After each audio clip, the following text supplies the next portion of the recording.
আজকে আমাদের অপূর্ব বাবুর শুভ অন্নপ্রাশন। তো আমরা লোকনাথ মন্দিরে যাই, স্বামীবাগ।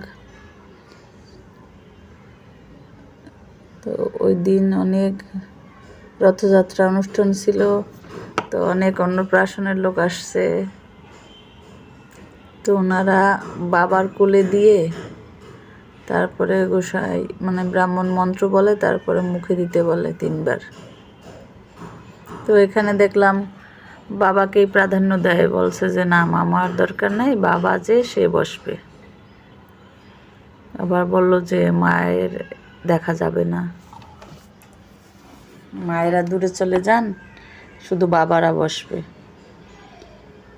তো অনেকেই সিরিয়ালে বসছে, আর আমরা একবারে মন্ত্র বলবে, এক একজন করে কোলে নেয় আর হলো আশীর্বাদ করে, নাম গোত্র বলতে হয়। এই যে সোনাটাকে অনেক সুন্দর দেখাচ্ছিল।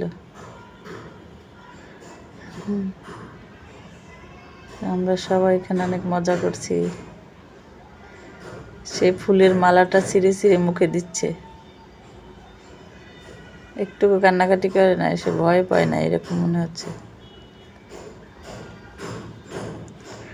ওখানে অনেক মানুষের সমাগম ছিল।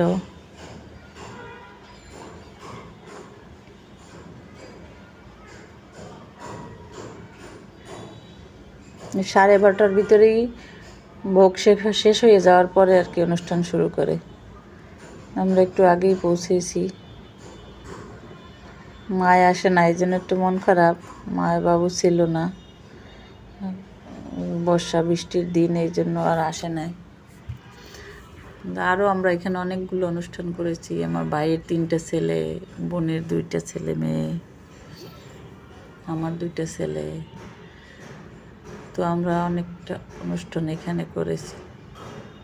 তো হাসতেছে, সে মজা পাইতেছে।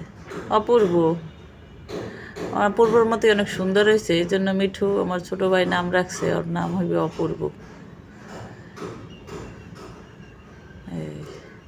খুবই সুন্দর, অনেক আনন্দঘন মুহূর্ত কাটাইছি আমরা, স্মৃতির পাতায় রেখে দিলাম।